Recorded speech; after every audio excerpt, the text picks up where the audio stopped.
Welcome to the Timmy Allen Show. There's some other people though, but that's the one who invited me. Wee. Hey everybody, welcome to Vibe Central. This is our podcast. I guess we'll go ahead and start with introductions. I'm one of your hosts, Timmy Allen.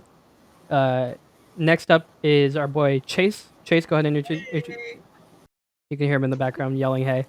Next is our girl Delia. Say what up. Hello. Hi. And last but not least is our boy Edgar. Say what up real quick. Hi.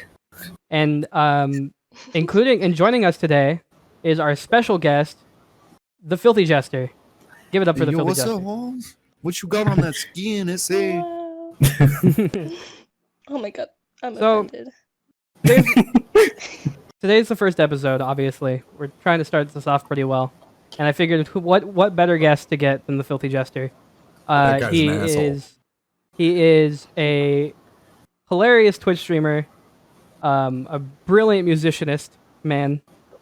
Musicianist man, yes. What is that even?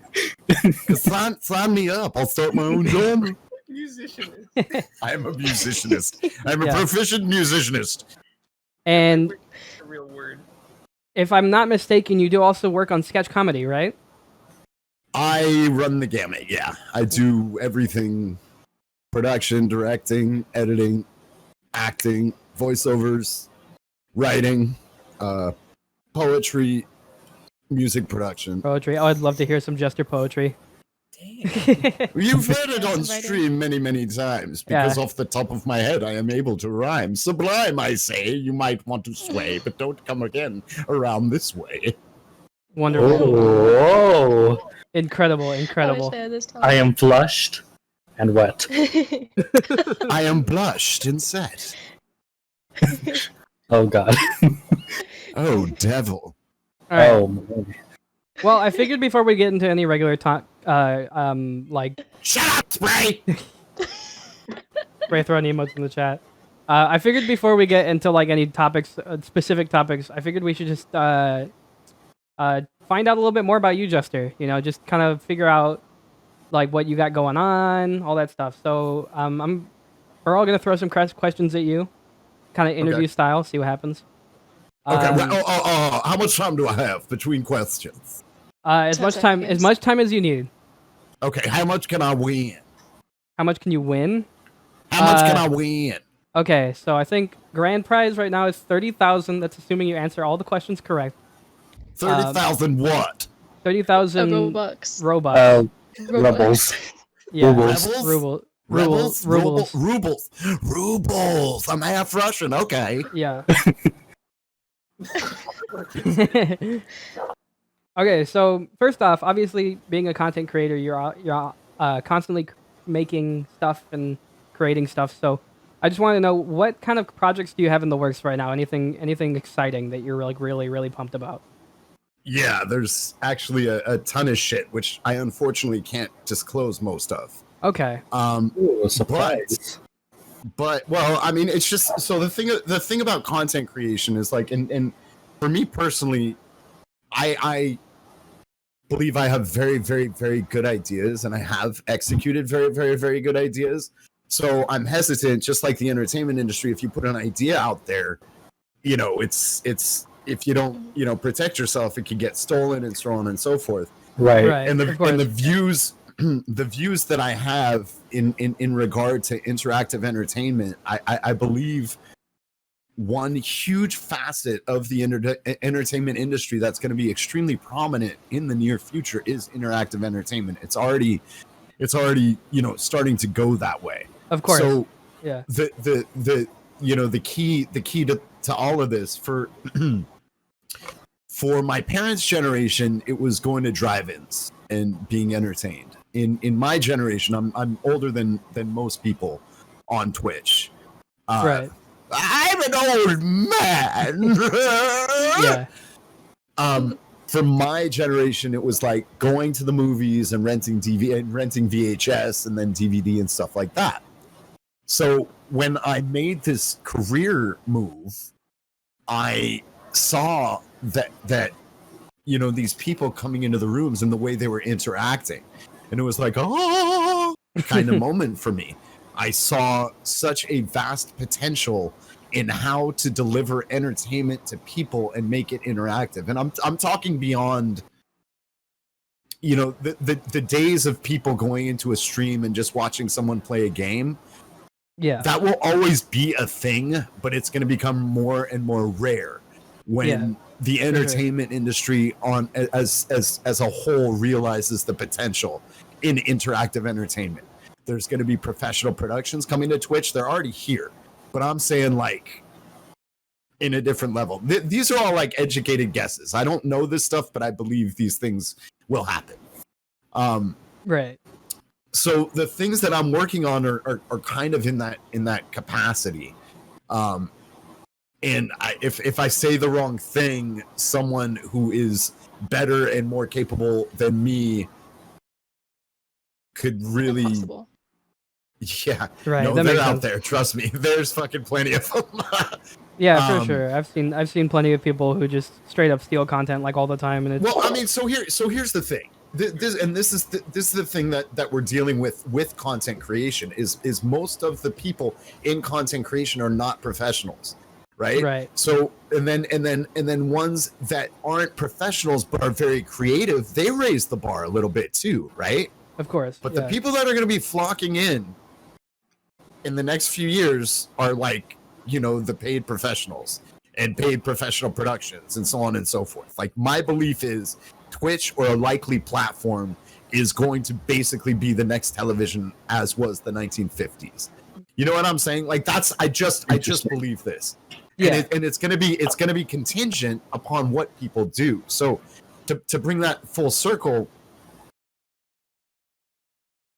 most people on this platform are, you know, capable of like, you know, chatting and you know, keeping up a conversation and so on and so forth. And that's a niche that will always be here, and that's great stuff. But if you're a content creator, you really have to fucking step it up right now.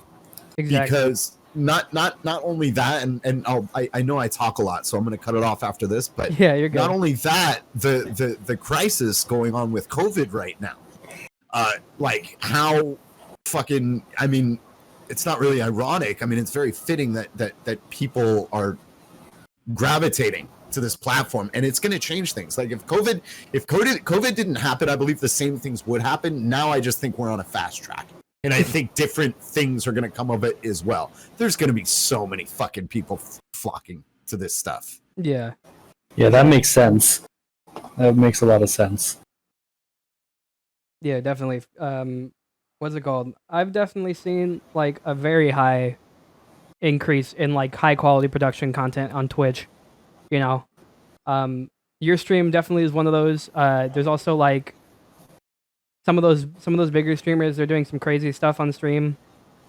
I mean, just having the ability to like edit your streams live or have some like, you know, pay someone to be an editor on your stream is nuts in itself.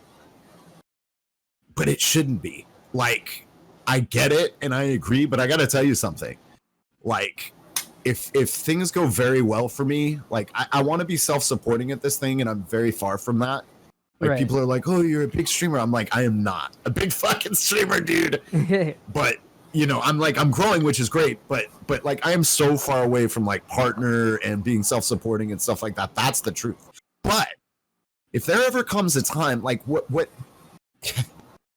trips me the fuck out is these people making fucking crazy amounts of money on this thing that don't necessarily, like, their personality's okay. Like, no one's gonna pay a fucking movie ticket price to just like see this dude talk if it was like the theater or something. Right. So what baffles my mind and what I plan to do if I get big is to reinvest so much money into forming like viable production teams, like Right. television and movie production teams to help me with my stream. Like some of these motherfuckers are making millions a month, and it's like that's cool, and you're doing your thing, and also, you know, I mean, if it ain't broke, don't fix it. Like I get it, but the potential there, you know what I mean? It's like you're having all this money put into your fucking business. Like, dude, you could have some fucking epic streams, and I'm sorry you don't. Yeah. You for have like sure. a lot of people in there, but like legit, it's just that one niche of watching someone really dope play a video game. which is fine. Kind of fucking boring to me. Yeah, I get that. That makes sense. All right. Well, I think that covers that question. I was gonna throw this at my other host. Do you guys have any other questions that you want to throw? Just so I'm not the only one asking questions. Yeah. Not at the How moment. long have you been streaming? So it's a little over 2.5 years now. Oh. That's impressive. Pretty good. And it's growing fast for those 2 years. Well, yeah. I mean, it is, and it's just it's so hard. I'm also, you know, very insecure, and I see people who do better content, and I get jealous. I get The thing that I do differently, instead of playing the victim, is like, look, I'm a consummate artist, right? So if like someone is talented and they're doing very, very, very well, and I like that person as a person, I am so behind them. Like, so it's like jealousy can be a factor, but it never influences me. You know what I'm saying? It's like I acknowledge that I have that emotion. That's all. So it's like I can get jealous of someone, but what I do now is I use it to my advantage. I say, okay, well, Filthy, you know, there's a lot of things you talk about doing on this fucking, how can you improve this right now? So whenever I get in the negative space and it's like I feel someone's doing better, or even maybe I feel like they're not as talented as me and they're doing crazy numbers or so on and so forth, because it's like, you know, people will tell you not to pay attention to the numbers, and that's kind of impossible in this fucking business. Like, I get what they're saying. Like, don't pay attention to the numbers if it's going to influence, if it's going to affect your performance or affect, you know, the entertainment factor. I totally get that, and I acknowledge it. But, you know, and if you're like doing this as a hobby or whatever, if you're doing this as the business, the numbers are fucking important. However, what is true and what is hard to see beyond is they are not a reflection of you as a streamer. You could be a fucking brilliant fucking streamer and still have 3 people in there. There's so many different factors involved. Yeah, for sure. And it's definitely like something I see a lot, like as a streamer too. Like, it's hard to ignore those numbers, you know, because they're always right there in your face. Twitch always sends you your analytics, and when you're streaming, even Streamlabs tells you how many viewers you have on a stream. So I think it's easy to get jealous about that kind of stuff, you know.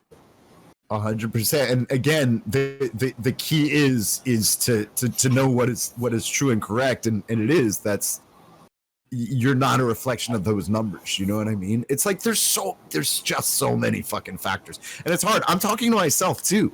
You know what I mean? It's like I built up for like a year, and then for a straight year until maybe about 2 months ago, I was writing the same numbers for a straight year. But I'm not, you know, and yeah, dude, and it's fucking hard. It's like shit. Like, I'm putting up so much new content, and it's like people are coming into my stream, and it's like, dude, I've had raids from Pay Money Wubby, I've had raids from fucking Flakes and Rocket League.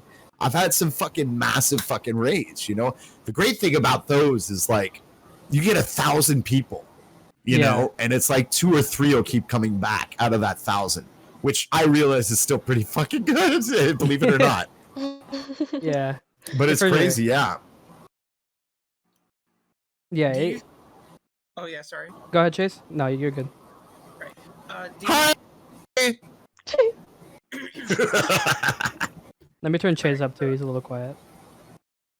All right. So, do you think that luck has anything to do with whether or not you become successful in the Twitch climate? I suppose. I think the general premise of luck is kind of a tricky one.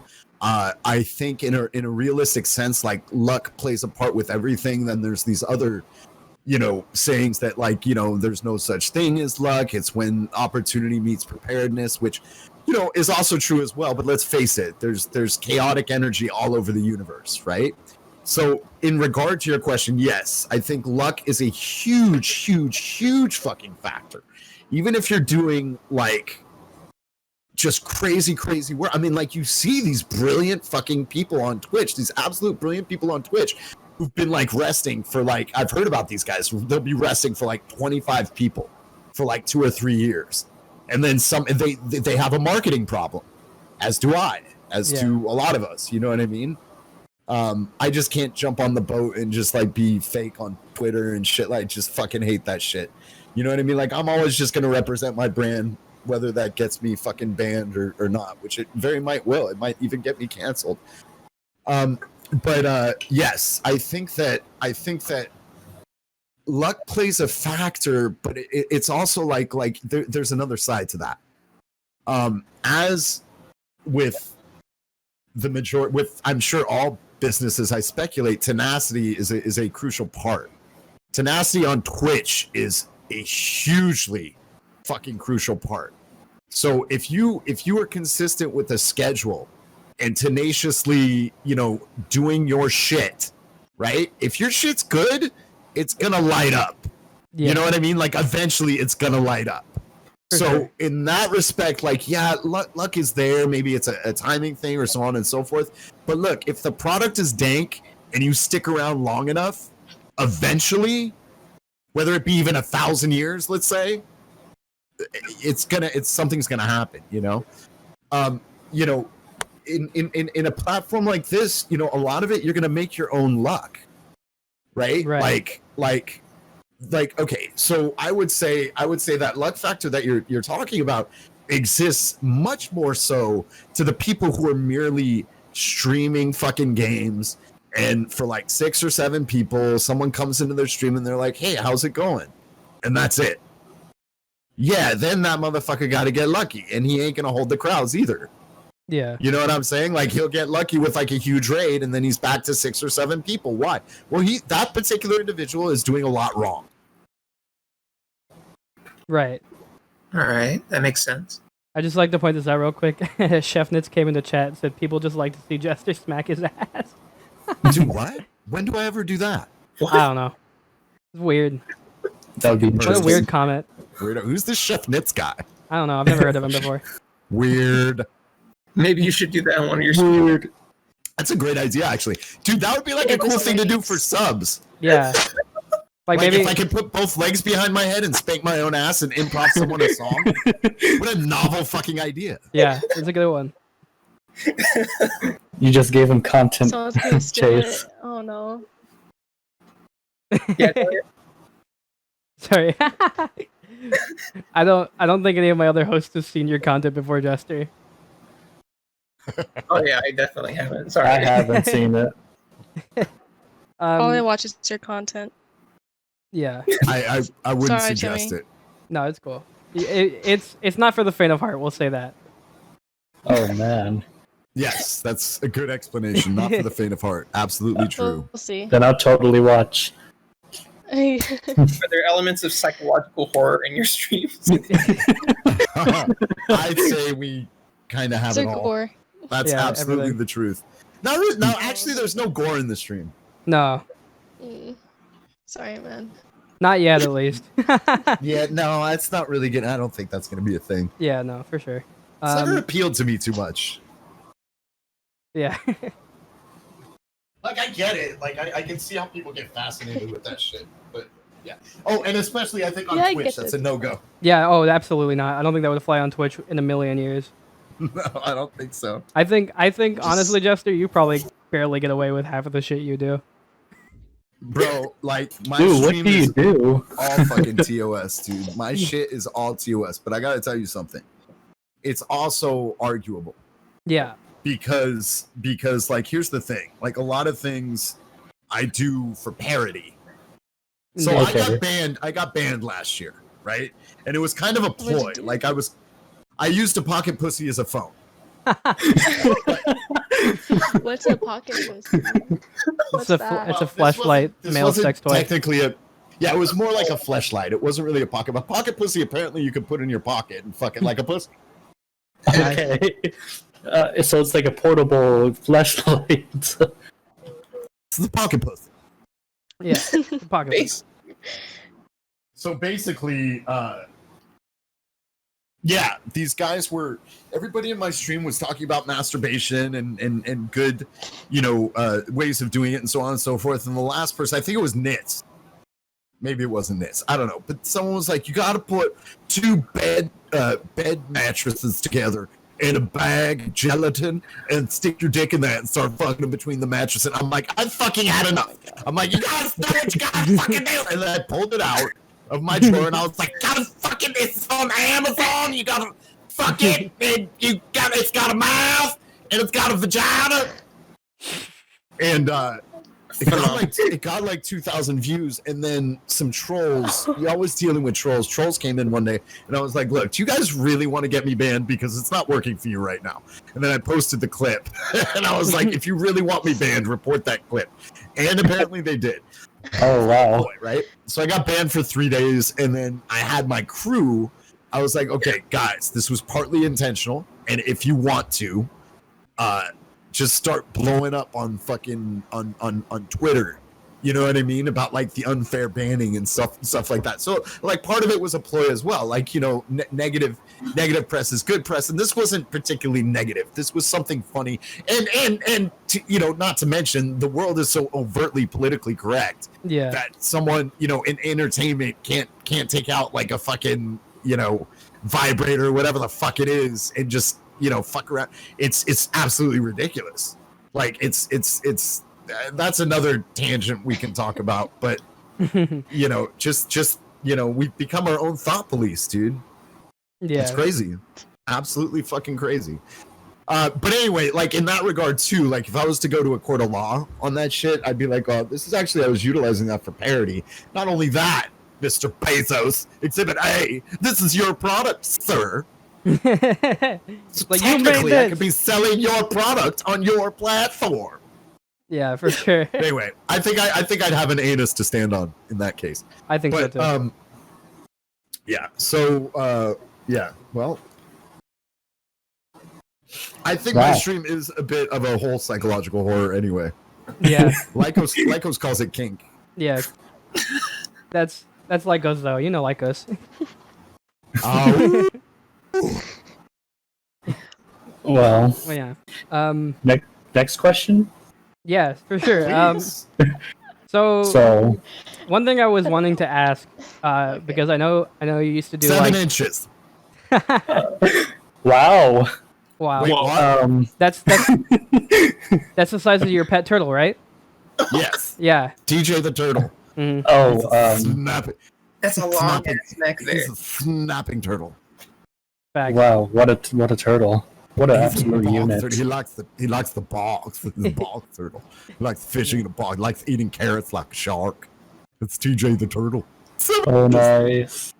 So anyway, yeah, one thing I've been wanting to ask for a while, because I know on your stream a lot you talk about your prior endeavors in film and acting, right? So I was just wondering, what is probably your funniest acting story or your weirdest acting story that you have? Oh, Jesus Christ, dude. Okay, I can give you guys this one because I have some embarrassing ones too, because my whole thing when I was acting is I thought I was a lot better than I really was. And I got the job done. But it was just like I so desperately wanted to be a great actor that I was like completely deluded. Like I wasn't, like, don't get me wrong, like I've always been a good actor. I really have.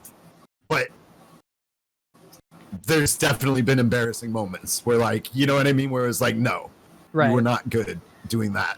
You know what I mean? So, I mean, but my coolest story is I was shooting a commercial with Arsenio Hall, which you guys have seen. Oh.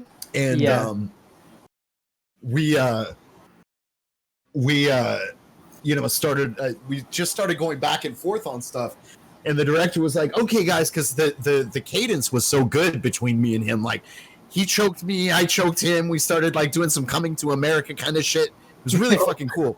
And then the director was like, okay, guys, improv. So we were, like, bantering back and forth. He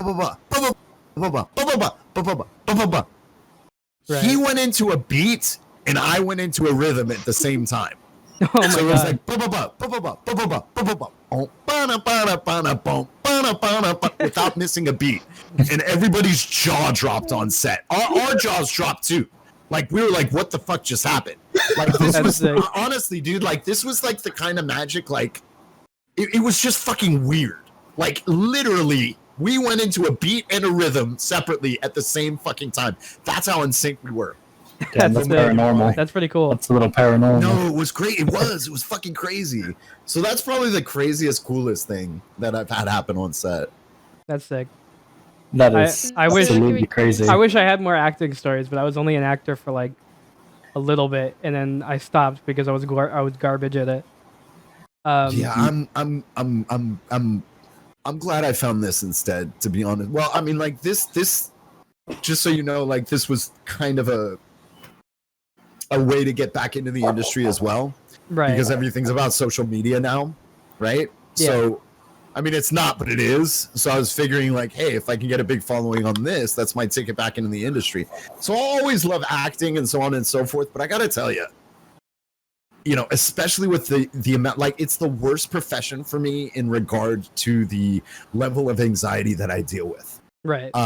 So, you know, just based on all those insecurities I was telling you about, how I wanted to be this great actor. Well, what happens when you don't perform? You know what I'm saying? Or up to the level that you think you should be able to.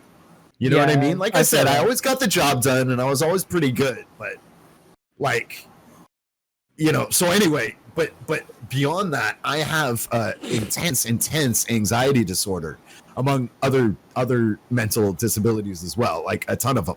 Yeah. And I've had it since, you know, I've had these things since I was a kid. You know, OCD, ego dystonic, major depression, you know, bipolar minorly, you know, shit like this. A lot of stuff that I've dealt with my whole life, you know, and just the overwhelming fucking nerves on the set, dude. Like, I was shooting a worldwide a nationwide commercial, and it was live. Oh, so wow. in other words, yeah, it was a crazy thing they were doing. Like, they were doing like a live interactive TV show, ironically, or commercial rather. And dude, I remember before I went on, like, and it was on ABC, like right in between Who Wants to Be a Millionaire. So it's like there's millions of people watching me live. Yeah. And I remember just fucking throwing the fuck up before I went out there, dude. But it's like, it's almost like, so here's the curse for me. I think many actors get nervous and so on and so forth, but for me, it's to such a level, and I know where it ultimately comes from is it's based on other people's scrutiny of me, and Right. how I value myself based on my talent. I know where it comes from now. Yeah.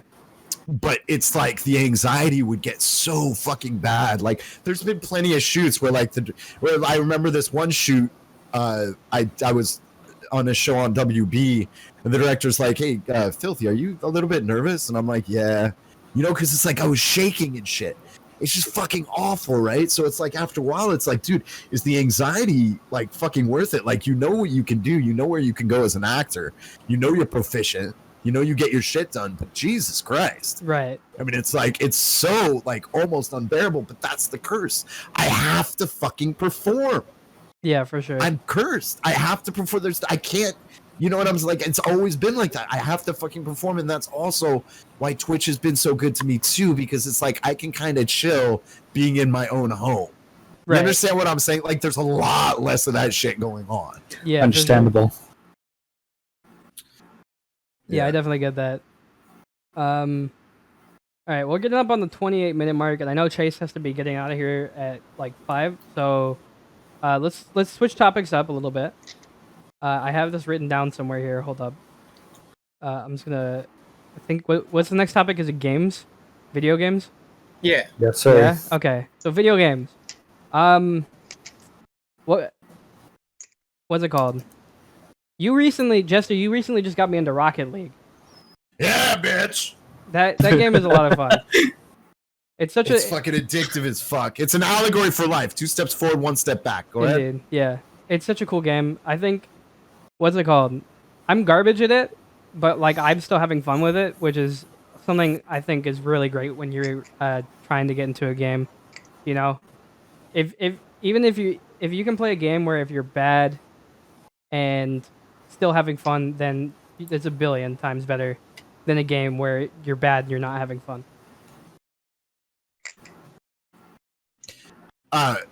So I'm sorry. Is the question in respect to the stream?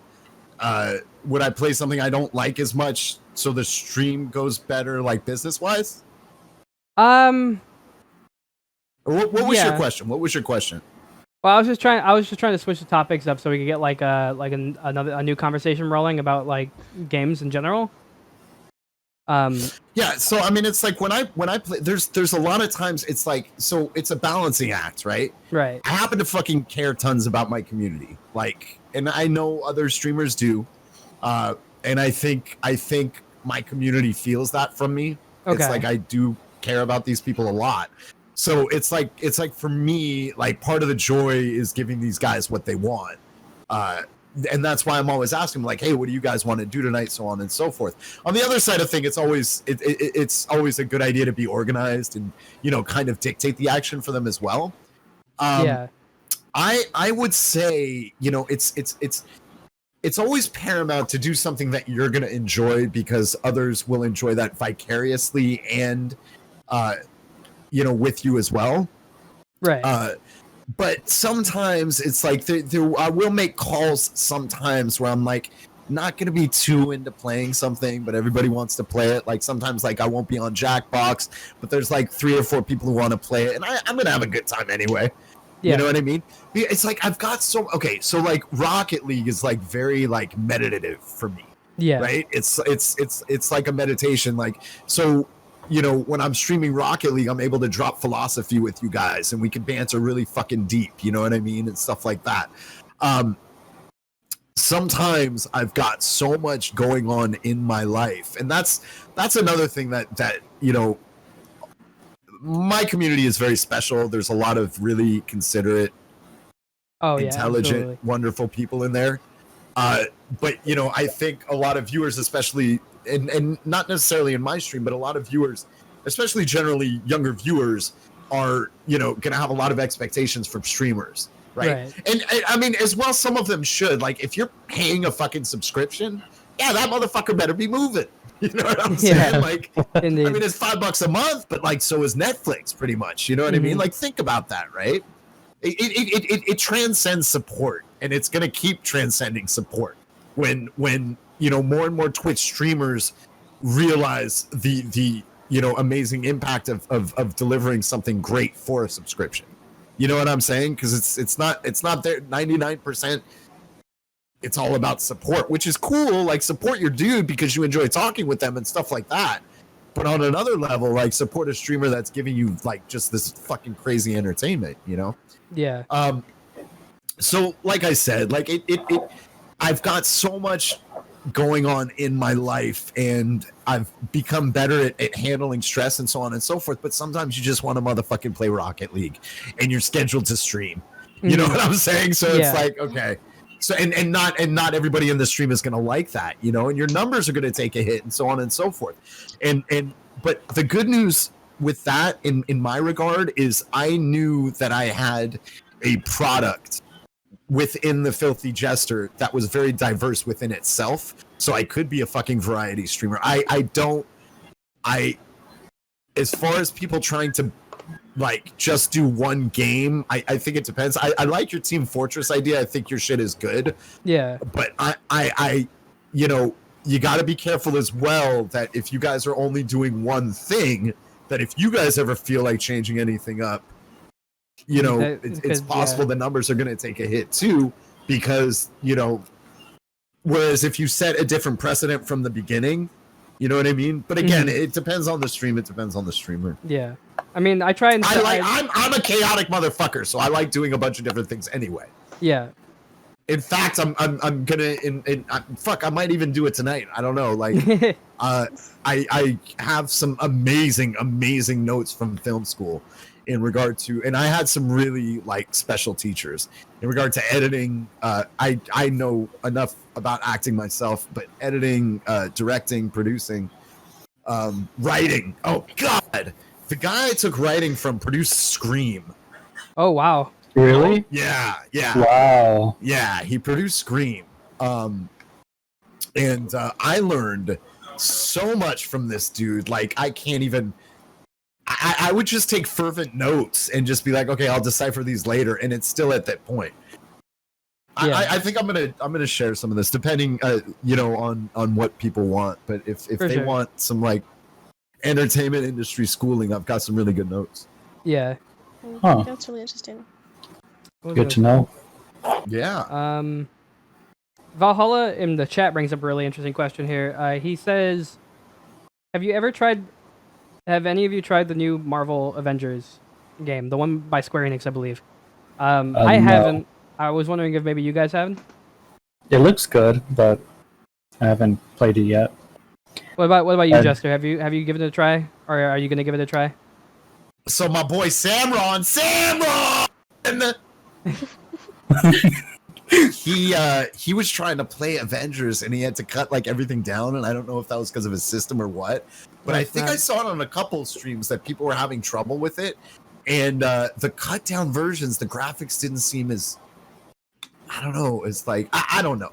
Yeah. Like I hope it's good because I love the Avengers. And you know what? Just to segue, like thank God for fucking Marvel movies. Indeed. Like when I think about like film, people think I'm really hard on film, and I am to a certain respect. But look, if you're making things that are truly almost perfect out there, because no movie is perfect, but if you're making things that are like masterpieces out there and so on and so forth, why not set the bar for everything else? You know what I mean? I mean, like just I'm not saying like other movies would be bad or anything like that, but why not hold all other movies up to greatness? You know what I'm saying? And Marvel definitely, like, man, when I saw fucking what do you call it? Endgame. With the green chick. God damn it. Guardians of the Galaxy? Yeah, the first one. When I saw the first Guardians of the Galaxy, now there was a ton of hype behind it initially, right? And I was like, usually when things get built up like that, they're not as good when you're watching it because they've already been built up. Dude, this was one of the few occasions where I went into a movie hearing it was just mind-blowingly great, and it still was. And what they're doing with there's such a rift between how shitty DC is, sorry guys, and how amazing Marvel is. Yeah. Like it's just the production, the writing, everything, how they utilize the comedy.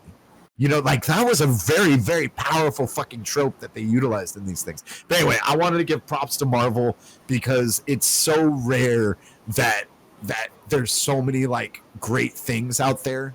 You know what I mean? Like look at all the remakes and everything is shit. Mm-hmm. Everything is fucking shit. So to have a franchise that's so fucking good, thank goodness. Yeah, thank goodness indeed. I think Marvel, one of the things I love about the Marvel movies right now is that even the serious ones, like even Endgame and Infinity War, like they had their funny bits, you know? They weren't afraid to like just joke for a little bit here and there. And they 100%. Yeah, and that's just I think that's just a great way to make a superhero movie.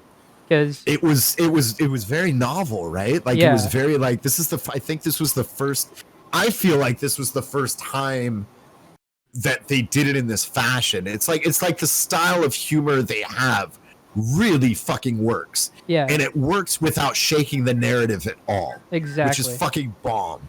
Yeah, and you can even see like I think like some of the newer DC movies are trying to emulate that because they know it's successful. Yep, 100%, 100%, and they can't do it, dude, because they don't have that talent, man. Yeah, that's the thing. It's like those are particular fucking writers. Like James, I believe it was James Gunn, wrote Guardians of the Galaxy, and this guy was doing trauma films in the motherfucking 90s, dude. And I don't know if you guys are familiar with like Toxic Avengers, stuff like that. Lloyd Kaufman, a lot of great stuff there, and your homie was talking about gore. If you guys haven't seen like Toxic Avenger and Nukem High and stuff like that, you should definitely check it out. From the 80s. I'll have to check that out. Yeah. Yeah. Just look up trauma films. Trauma films. Okay. So yeah, he started writing. I believe he wrote Tromeo and Juliet. and these are like cheesy 80 gore films, but like seriously funny, but not like the kind of humor we're talking about. It's just really good stuff. I think you guys will enjoy it. Sure. But yeah, Surf Nazis Must Die, Video Vixens, these titles. Valhalla's okay, Hero said, "Can you imagine anyone ever doing Iron Man again?" And honestly, I don't think so. At least in the not in the same sense. I feel like Robert Downey Jr. as Iron Man is one of the is one of my favorite castings for any of the Marvel heroes. So I if they think were, it's perfect.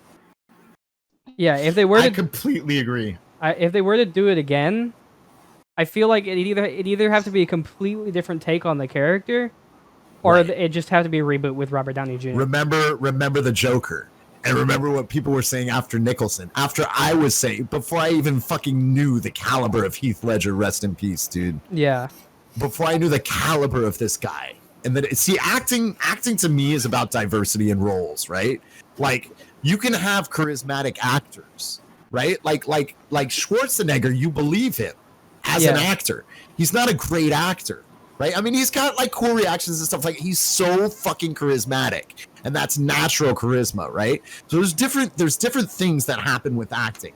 But Indeed. to me, the truest best actors are those that are like Daniel Day-Lewis, Tom Hardy, Gary Oldman, Vincent D'Onofrio, people that you cannot recognize role to role, and it goes beyond the makeup and everything else. It's what they do internally. yeah, Those are the greatest actors, and Robert Downey Jr. is fucking absolutely amazing too. He's a great one. He's a great one. But Heath Ledger, dude, like, he had some of that shit, dude. Like those actors that he had some of that shit. I rewatched Lords of Dogtown a couple years ago, okay, and I forgot he was in it, and he plays the character of this gentleman. I believe it's Stan. It might be Stan or something else. But these are real people who were, you know, down in Dogtown, Venice, Santa Monica during the 70s, like making shit happen. And the way, the nuances and the subtleties and so on and so forth, he plays with this guy. I bet he saw video of him and emulated him. I'm not sure, but just the way he nails this guy and the other roles too. And then you'll see him like just kind of acting normal, like A Knight's Tale. This guy, fuck man, this fucking guy. for sure. Heath Ledger. 99% of people don't want to overdose, guys. Just so you know. 99% of them do not want to OD. Yeah. It's a slippery slope. What's it called? He definitely was a great actor. Very unfortunate. Yeah. And rest in peace. His name's slipping. Maybe you guys can help me out. But Black Panther. I mean, shit, man. This guy. You know, he was good too. He was great. He was amazing. He was fucking Chadwick Boseman. Thank you. He was fucking unbelievable. And you know, what gives me solace is that he made these timeless fucking movies, dude. And he left an amazing legacy, because that's the thing, dude. It's like, you know, no one lives forever for now, though I think that's going to change. You know, the way you live, the immortality is the way I'm concerned is the legacy you live. Yeah. And honestly, leaving this place better than you came in. You know, and that's cliche and so on and so forth, but that's like, to me, like, that's the meaning of life, because I've had a very torturous past. I've had a lot of pain that I've dealt with my whole life, but I feel this life is such a blessing because I'm a science guy, right? And it's like, I believe that, I mean, human life, who knows if it's abundant or not, but you know, everything is relative, but life is rare. And I mean, life is still rare, even if it's abundant. You understand what I'm saying? Like, especially our particular type of life. Well, who knows? But anyway, I feel that, you know, life is a gift just because we're able to experience these emotions, these experiences, beauty, and all that stuff. So, like, yeah, make the world a better place when you leave, you know, and maybe you'll even be able to leave a legacy so people remember what you did. Yeah, for sure.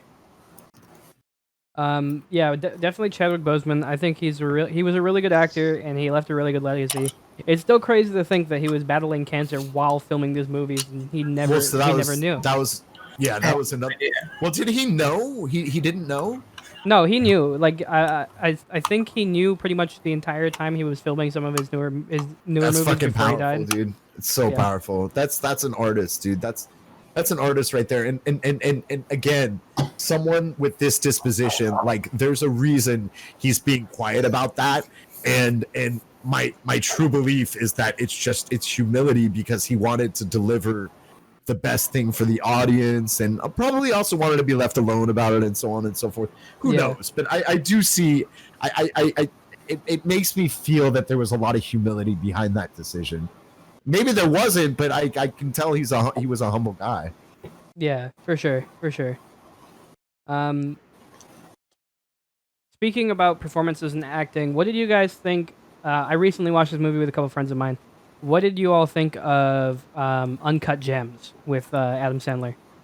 I thought that was, man, it's a big twist. It is a big You twist. know? I thought My it was a really God. good See movie. this.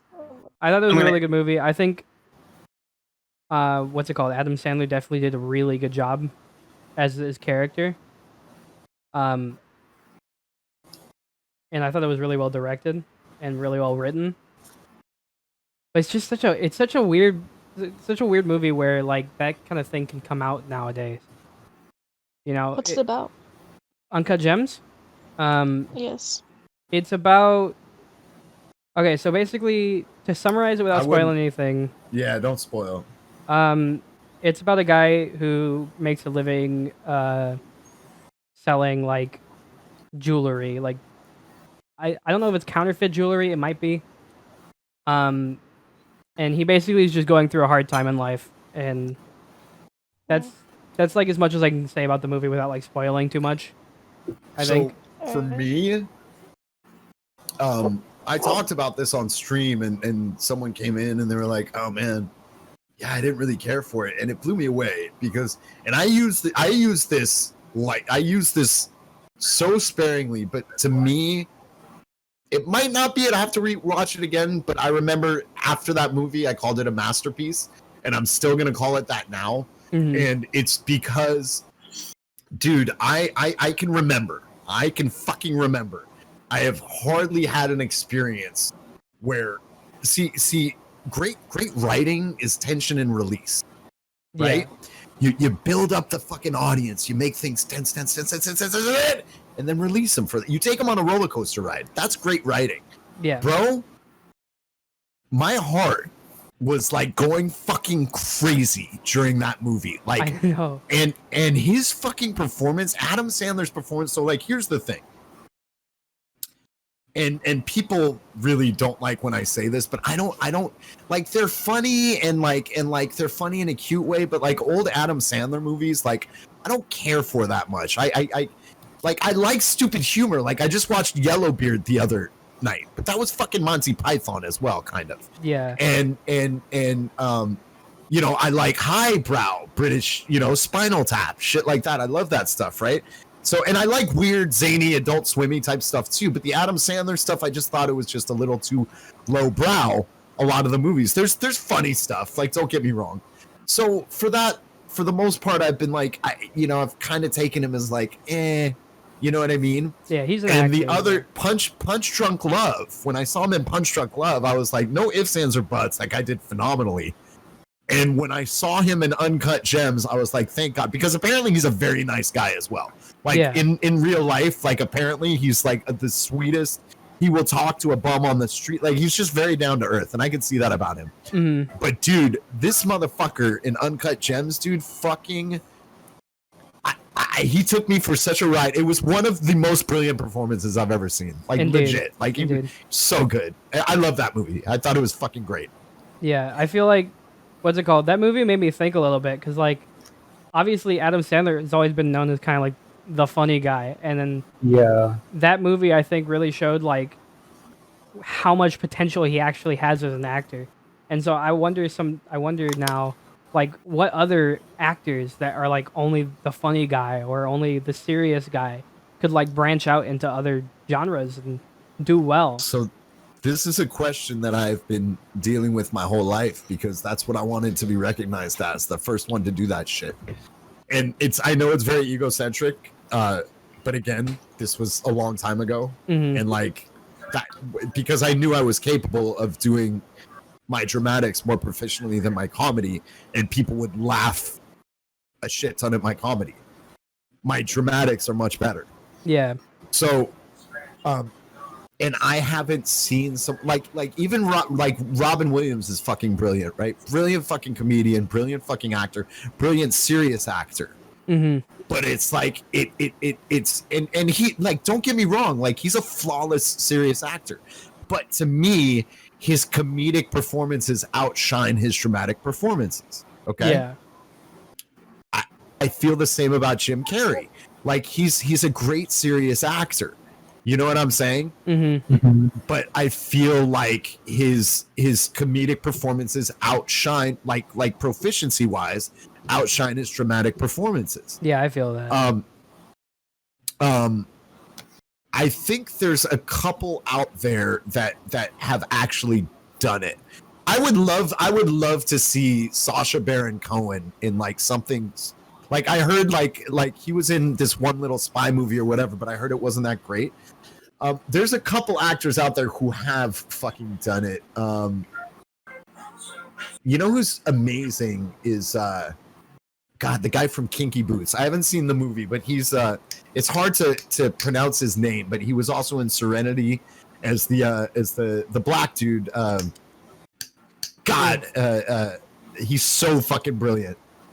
God, I don't know. I can't remember his I name. mean- Jamie Foxx know. is a great example. Valhalla. Jamie Foxx. There is an example right there. That is definitely someone. You look at a fucking performance like Ray, which is like, it's, I mean, it's like, how can an actor do that? Like, it's so amazing. And then you look at his shit on In Living Color and stuff like that when he's like, I'm Laquan, or like, what does he say? Like, oh my God, no, you damn. Yeah. It's just, and he's like brilliantly zany, like Jim Carrey fucking funny. I think Jamie Foxx is definitely a wonderful example of that. Yeah. 100%. For sure. Very underrated too, believe it or not. Like, I guess he's not, like, people love him, but like, You don't. how much do people go off about him? They should. He's so fucking good. Yeah. You don't hear too much about Jamie Foxx, but he's a brilliant actor, I think. Brilliant, dude. Yeah. Yeah, so that kind of diversity, if you will, like, turns me the fuck on. You know what I'm saying? Like, that's like, as an artist, like, that's like, poof, For sure. other level shit, dude. Yeah. Trying to think of like,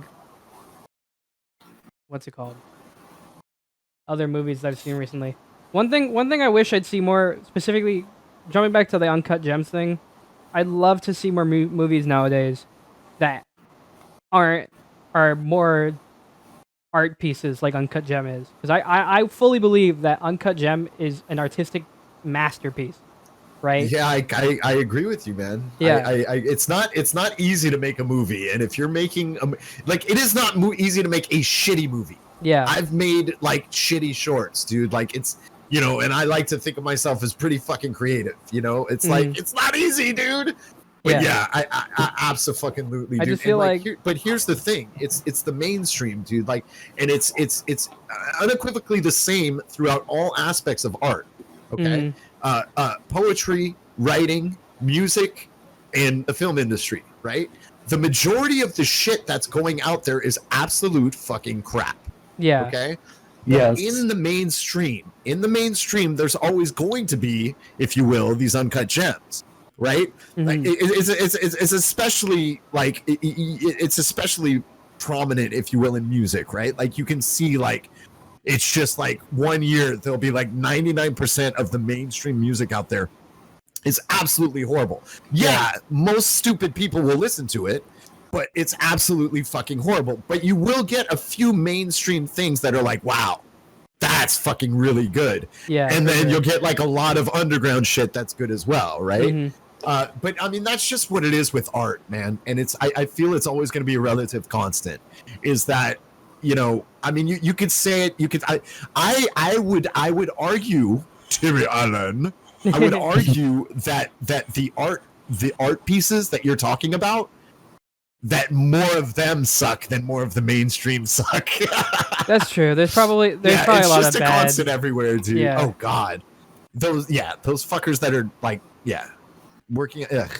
I don't know. I Ego guess is a career killer, dude. I guess I just get really tired nowadays. Like, as good as the Marvel movies are, I get really tired of seeing a bunch of superhero movies and a bunch of musicals like every single second. You know. Let me open you up to something, dude. There's when I went back to film school, I was offered I could have taken foreign film or like American cinema, right? And American cinema was all taken. So I was like, fuck, dude, I have to take a class. I'm like, I don't want to take fucking foreign cinema, dude.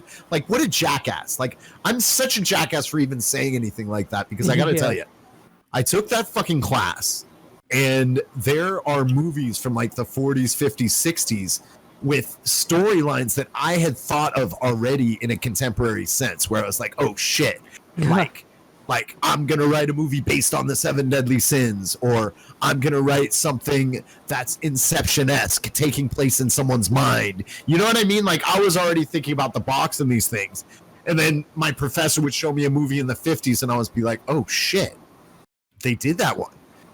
So I would suggest taking a look at some foreign cinema, anywhere from the 20s on, and like look, like I said, again, mainstream. Well, I mean, the classics, there'll be a lot of classics there. I'm sure you'll find a lot of it boring, but there are some gems in there that are like, and mostly like, you know, good art imitates life. Yeah. And there's something called the Hollywood ending. And the Hollywood ending has been a thing for a long time where, you know, basically, you know, they want to appease the audience. They want the audience walking out of the film feeling good, so they give it a good review and so on and so forth. You know what I mean? Right. Well, now, you know, now you're not writing from your talent. You're not writing from your spirit. You're writing for a fucking result. You know what I'm saying? Yeah. Like, that's what I wanted to do when I was younger. I was like, yo, if I blow the fuck up, I want to open up a studio that is a film studio that concentrates solely on making a good product and not worrying about the money. Like, of course you have to worry about the money, but it's not going to be a main focus. Because the thing is, if you make a dank enough product, the money's going to come. Yeah, that's what I've always believed that. It's like, if it's good, if it's genuinely really good, the money's just gonna be there. You know? Yeah.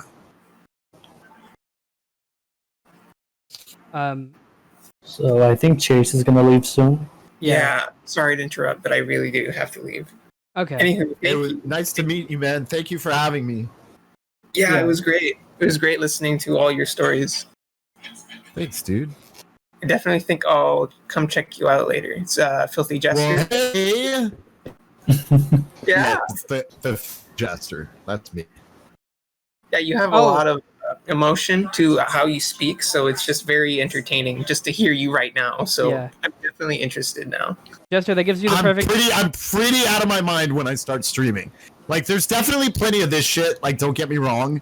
It's just like that before you go, like, that's the thing. Like, people will come in my room and I do crazy shit, and they won't stick around to hear this stuff as well. And I don't really give a fuck. But I'm just saying. Yeah. I can't wait to hear the psychological horror. Me too. Oh God. I was gonna say, Jester, it's the perfect time for you to test out that new idea we were talking about with the butt slapping and all that. What? Oh. Oh yeah, I should do that tonight. Yeah, for sure. It's a good idea. All right, I'll have to go now, but thank you anyway. Yeah, brother. Yeah. Hi, Chase. Right. I think what I'm gonna do now is I want to throw some questions at the chat, or I want to get some questions from chat. So, chat, if you have any questions for Jester, send them my way, or I guess send them our way, since we're all here. So I got another question for you, Mr. Jester. Okay. Are you an exotic dancer? Only on the weekends. Oh, interesting. Wonderful. Is it Lucky like I can still see my dick at this point? I'm so fat. Those are the best streams. on OnlyFans or Twitch? 7 inches. 7 inches. All right. Oh, Wonderful. so as big as your turtle. Yes, it's as big as my turtle, exactly. Okay, you see, motherfuckers, it's called a callback in comedy. Scroopy just put some emotes in the chat. I don't know. What did he say? Sushi love? Sushi love? Sushi love? Do you guys know who that is? Is that the sushi dragon? I don't know who Sushi is. No, yeah, me neither. if you guys want to do yourself a favor, so I was talking about amazing content creators, and this guy is like the pinnacle. Okay. The emotes that this guy is putting, follow this guy, the Sushi Dragon, and watch his fucking show. Because this guy is such a fucking inspiration, like to me and so many other people. Like you'll see what he does, and he's been doing this for a while. So it's like now he's got like, you know, he'll have like a few thousand people in his chat. And this is recent. Like when I came on Twitch, he had like 300 to 500 in his chat, and I was like, how is this guy not, you know? And now he's a Twitch ambassador, so on and so forth. Just really thinking out of the box. If you guys want some fucking inspiration, dude, he is absolutely amazing. Yeah, check out the Sushi Dragon. He's sick. He's all right, something I'll have else, to check dude. him out. On Twitch? Or... On Twitch, Yeah, on Twitch. yeah. Okay. What's Like, it that's called? someone who fucking absolutely sets the bar of like, okay, so this is what the platform is. I see. Someone doing some fucking mad entertaining shit. Yeah. 6 PCs, 19 monitors, and a bunch of fancy tech. He does it all himself. Okay, Lyco says, Jester, would you love to see a comeback of 70s/80s comedy movies? Not just in the form of reboots, but just the filmography and the genre itself. Dude, so much, because like it was not like there's a lot of good politically correctness happening, but there's so much bad. And you know, like in regard to us being in tolerating someone in the dictionary just means understanding them. I'm going to use a different word, but just so you guys know, that's what tolerance is. So us being more empathetic to people that are different than us and act, behave, and live differently than us, more empathy in that capacity is a wonderful thing. And I think we should be cognizant of people's feelings and so on and so forth. But there's a level, there's a line, right? Yeah.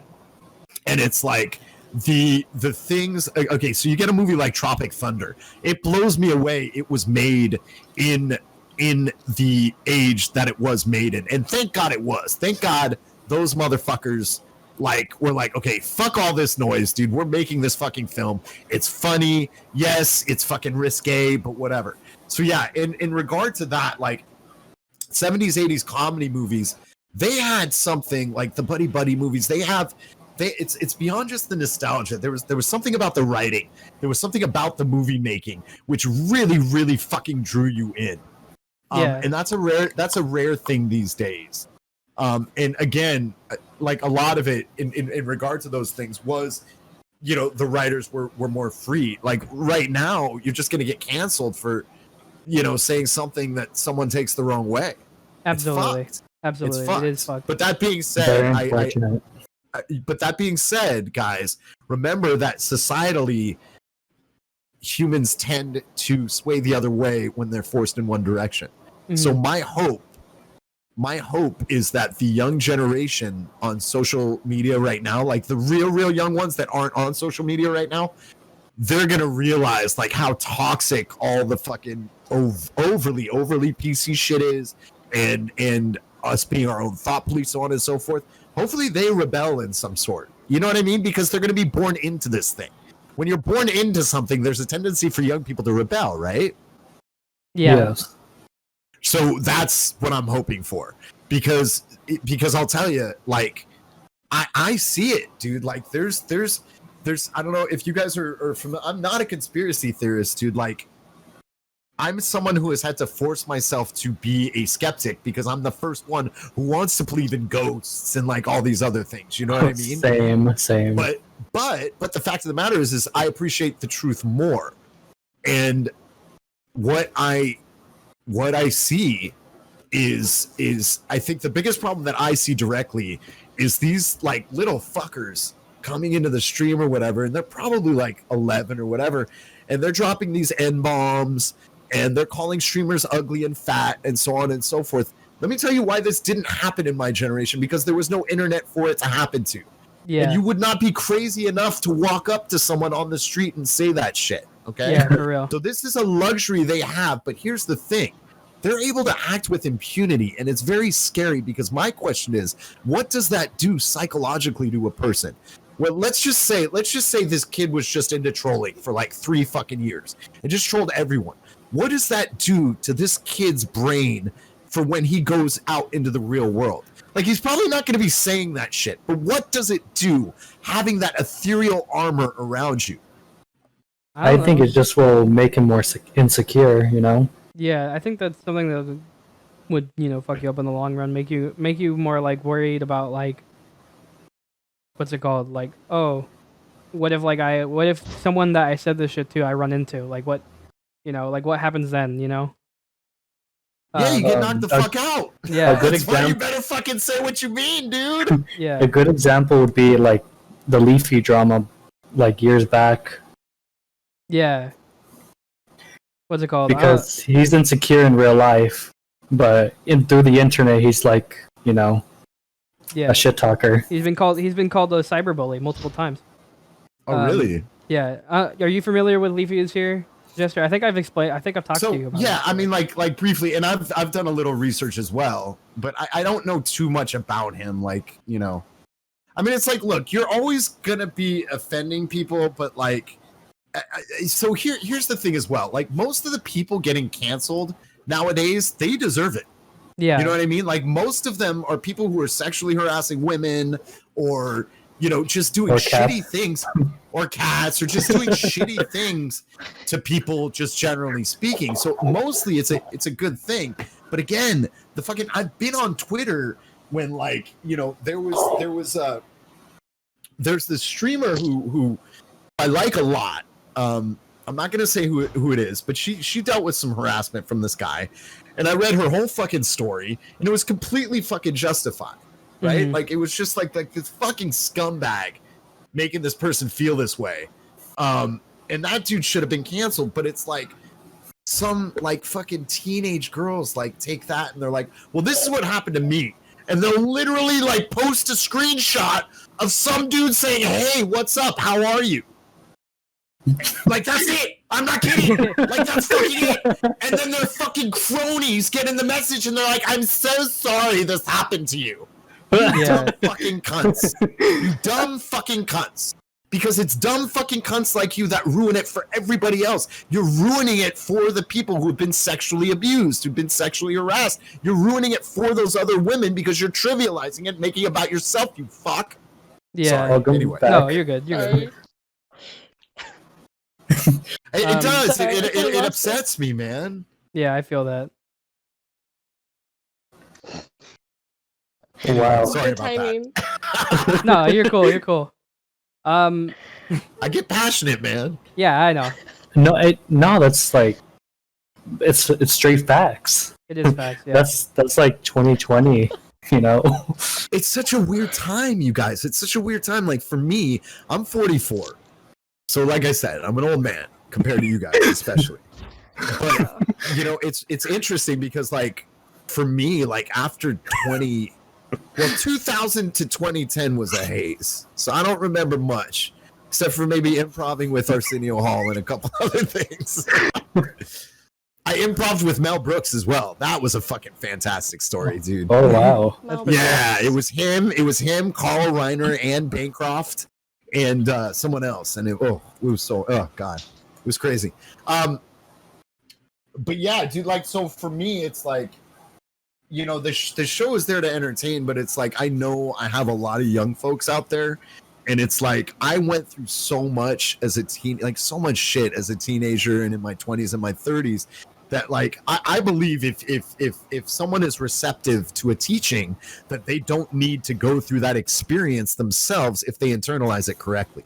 Mhm. The experience being delivered, if they internalize it correctly, right? So for me, it's like there's the question is this: like, do these guys need to deal with certain things, like go through these certain things and learn the same lessons themselves, or am I to relay some information of something that I worked through to help them out? And it seems like the latter happens a lot. You know what I mean? It's like, so like that's part of my journey on here is I've always been someone that really gave great advice to people I loved or cared about, like, always. So I was like, well, fuck it, dude. Like, so like people will come in and like, people will come in with some ill shit sometimes, and we have to protect ourselves and also say, obviously, hey, I am not a therapist. I'm just someone with a lot of life experience. You know, if that works for you, I'll give you my opinion. Yeah. You know what I mean? Mm-hmm. But I've also, you know, I'm someone that came up with my own cognitive behavioral therapy to cure my obsessive compulsive, which I still have a little bit, but nowhere near. And then years later, like I coming off like such an egomaniac. I'm sorry, but it's true. But I am an egomaniac. But but later on in life, I read a fucking article that's what they're doing. They're practicing contrary action for kids that are OCD. Yeah. You know, so it's like I've worked through a lot of these issues on my own. You know what I mean? So when people are like going through shit or whatever, and it's like they come in with that shit, like there'll be trolls too. Someone came in the other day and was like, my girlfriend just killed herself, and I was like, I didn't say anything. I just ignored it because it's like, it's most. And if they had kept pressing, I would have been like, look, I don't believe you, and you should probably go to a therapist. Yeah. You can tell the difference. You understand what I'm saying? It's like, it's a good approach. Some people will want to really fucking troll you and make shit up. And it's like, now you're caught in a rock and a hard place. I don't know if I really believe this person, but you know what? There might be someone out there listening with a similar issue. So yeah, let's ride this shit. You know what I mean? Mm-hmm. But most people coming into the stream, like they've known me for a while. And now at least most of them, if they come in with something, like, you know, sometimes they'll DM me, sometimes they'll share it in chat, but that's the underlying theme of the stream is philanthropy without money, is philanthropy through you know, mental issues, stuff like that, you know, things that I've been through. If I can relay this information to someone else to help them, then that's fucking awesome. And people have come in, dude, they've made me cry, dude. People come in and they're like, dude, you've helped me so much and this and that, and I'm like, you know what, you're the one who helped yourself because you took the information that I put out there. You know what I mean? Like, you're the one who actually did the work, so you should thank yourself. But it's like, how fucking awesome is that, dude? Like, you know, maybe one day I'll have the show that I want, which is like the Adult Swim-ish kind of sketch comedy, interactive entertainment. You know, it's years away, but I think that also that aspect is always going to be there to a certain respect. There's things that are much more important than money. You know what I mean? Yeah. The most valuable currency is knowledge, dude. Yeah. Well, this has been a pretty good stream, or a pretty good podcast, I think, so far. Yeah, man. I think we're gonna call it here, just because what's it called? I'm trying to keep it like to an hour, or maybe like a little bit more, just because. Well, listen, darling, it's like Viv Savage says, right? The meaning of life is to have a good time all the time. Yeah, for sure. What an accent. Indeed. But Jester's a master. See why your voice yeah. actor. It's pretty good. Yeah, I appreciate you guys having me on, man. I had a blast. Thank you for this egomaniac, letting this egomaniac talk about himself for a fucking hour. Yeah, well, I'm glad we had you on as well. You were an awesome guest. Thanks to the chat for throwing your questions our way as well. Fuck you, chat. Yeah, fuck you, chat. Anyway, yeah, so this has been the podcast. Follow, if you haven't done so already, this is for mostly all the audio listeners who are not in our chat right now. Since I'm going to be uploading this later on Spotify and YouTube and whatnot. If you watch Twitch and you want to see a cool guy stream, go check out this guy right here, twitch.tv, /TheFilthyJester. Wonderful streamer. Hilarious, all that stuff. I don't know, I couldn't give you any more praise, because that, like, you're one of the best streamers I've seen in a while. I'm gonna be honest. I appreciate that, man. Thank you. That means a lot, dude. I'm putting a lot into it. Thank you. If you and also for the audio listeners, if you want to see this stream, if you want to see the podcast live before it comes out anywhere else, come watch it every Monday, 4 o'clock at twitch.tv /Timmy_Allen. That's Allen with 1 L, not 2. Yeah. Jimmy Allen. We're gonna be trying. I'm gonna be trying to do this podcast every Monday if we can. All right. At what time? At 4 o'clock. 4. Oh my god. Forehead. Yeah. Yo, reach out into your network. Try and get people outside of Twitch, dude. A podcast, it's contingent upon the guests, dude. Absolutely. I'm gonna see who I can get next episode. But this episode's been great. Thanks again, Jester, for coming on. My pleasure, man. And Thanks for having me. I appreciate it greatly. this has been Vibe Central. I'm gonna go ahead and stop the recording now.